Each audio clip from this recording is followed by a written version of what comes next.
nga xam ne moo nekk ces militants Oui. pour ne pas dire les Oui. gens Oui. de Pastef ils disent que Ousmane Sonko du dialogue ak Macky Sall. Oui, mais xam nga ils avaient. Est-ce que c'est pas une Oui. duñ ko jàppee une sorte Oui, de mais trahison? ouais, non, xam nga ñoom ils avaient une fois dit Oui. ici amuñu plan A, amuñu plan B, c'est vrai. amuñu plan C, amuñu plan X. waaw loolu ñoo ko waxoon. Mais finalement, waaw am nañ plan B am nañ plan C. oui, oui. Donc en fait, ce que le politique dit aussi, ceux qui sont dans Pastef, oui, c'est un parti très important, mais c'est aussi des politiques. Et que globalement dafa am lu politique yi bokk. Dafa am lu ñuy wax ci suuf am di ko wax ci kaw.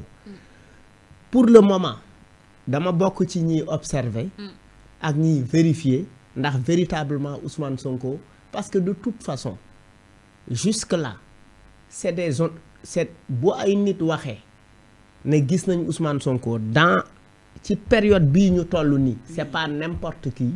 qui est autorisé à voir Ousmane Sonko. C'est vrai.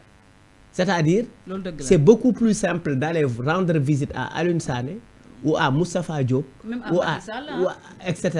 que d'aller rendre visite à Ousmane Sonko. C'est C'est-à-dire il faut traverser des montagnes, il faut traverser la forêt pour pouvoir effectivement voir Ousmane Sonko, pour dire que ce n'est pas...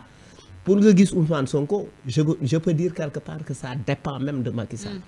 Si aujourd'hui Atepa dem na ne moom gis na Macky Sall, Alioune gis na Ousmane Sonko, Alioune Tine ne gis na Ousmane Sonko, donc pour man bu fekkee Alioune Tine wax na ko Atepa wax ko, Alioune Tine n'a aucun intérêt à mentir. C'est quelqu'un de respectable, c'est quelqu'un qui est là, on peut le critiquer sur certains points, on peut ne pas être d'accord, mais c'est quelqu'un qui est dans la veille, c'est quelqu'un qui est dans l'alerte, c'est quelqu'un qui parle au président et qui l'assume. Et qui, aujourd'hui, position bi mu taxawee ni par rapport à son âge et à son expérience, mënul bokk ak ay position de jeune mouvement wala de jeune politique.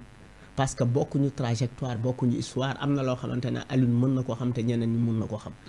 En tout cas, les informations que j'ai, il y a des gens qui essaient de faire la médiation pour que effectivement Ousmane Sonko et Macky Sall se parlent. Ils se sont parlé ou ils ne se sont pas parlé, loolu leeruma. Mais man duma nit boo xamante ne ci li ma xam Alioune Tine depuis un certain temps duma weddi les propos de Alioune Tine. Avantage ou bien inconvénient pour le mais leader je veux de dire, Pastef? et puis s'ils se parlent, ils doivent se parler. Oui. Parce que su fi Macky Sall jóge woon Ousmane Sonko di ko jiite. Tu penses que Ousmane Sonko du soxla wax ak Macky Sall sur certaines questions. En tout cas. Ablaye Wade Macky ko fi jële de la manière la plus lu Macky accepté wul, lu Ablaye Wade accepté wul, mais ils se sont parlé. Parce que Ablaye Wade a été chef d'État. Ablaye Wade parlait à Diouf. Et pourtant, l'opposition de Wade était une opposition très difficile sous l'ère Diouf. Mais ils sont arrivés à se parler, etc., etc. Pour moi, se parler, ce n'est pas mauvais. Mais de quoi parle-t-il? Est-ce qu'il parle de quelque chose de quelque chose simplement pour ku ci nekk xool intérêt et mettre de côté l'intérêt des Sénégalais? Peut-être aussi c'est leur passé qui est assez lourd, leur relation assez heurtée. Mais il y a eu la guerre mondiale et les gens se sont parlé. La guerre mondiale était beaucoup plus difficile que tout. Il y a eu la guerre en Côte d'Ivoire. Il y a eu de la réconciliation entre Alassane Ouattara et Gbagbo. C'est vrai. Mais Gbagbo a été très grand. Mais regardez Nelson Mandela. Il n'a pas pardonné. Oui, mais il faut que les gens se parlent. Aduna ay hauteur la, ay dépassement la. Parce que démocratie, bu ñu bëggee mu sax, dañuy génn ci sunuy ego, génn ci sunuy narcissisme, am foo xamante ne mën nañ fa yóbbu niveau bi quoi. Waaw. Malal ba tey ñu des ci amnistie bi. Tey jii on a vu ce qui s'est passé au Sénégal depuis 2 ans. Ouais. Il y a eu vraiment des manifestations violentes depuis 2021 ba am ay nit yu bëri yu ci ñàkk seen ay bakkan. Tey jii dañu toog rek ñu ne on amnistie tout et on oublie. Oui, non, en fait, pour moi, le travail que la société civile n'a pas poursuivi, le travail que les mouvements citoyens n'ont pas poursuivi, c'est qu'en fait, que justice soit faite, il y a eu des morts. Ça n'a pas été élucidé. Il y a eu des jeunes qui ont perdu leur vie. il y a eu des commerces qui ont été saccagés. Il y a eu énormément de personnes qui ont leur intention, c'était pas de manifester, c'était de voler, c'était de faire du banditisme. Mais ces gens-là, on doit les identifier. On doit les identifier. Vous faites que l'État n'est du monde. Vous faites que les opposants aussi, nous militants, c'est d'autres personnes.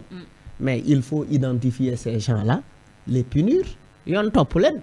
Mais je veux dire, après, pour moi, le terme amnistie n'est pas approprié. Parce qu'un président sérieux, oui, il y a eu des forces occultes, il y a eu des forces extérieures, ils ont commis des exactions, ils ont fait tel, ils ont fait tel. Hein? C'est du terrorisme. Ministre de l'Intérieur, procureur, après tu reviens quelques mois après, finalement, on les amnistie. Oui, mais je veux dire, ça veut dire que finalement, tu as compris que Ousmane Sonko ligne koy topé du deug. Et tu veux te rattraper. Pour ma grandeur bi moy que l'État assume qu'il s'est trompé sur un certain nombre de choses. Que l'État taxaw né écoute, j'ai mis la politique en avant. J'ai beaucoup mis l'accent sur la politique politicienne pour j'ai fait des choses, nous avons été induits en erreur. Parce que sur certaines questions, oui, on a évacué, mais on a trouvé une solution véritablement politique pour nous avoir une issue heureuse. De toute façon, Malal, avec ces politiques, il y a beaucoup vraiment de non-dits entre Ousmane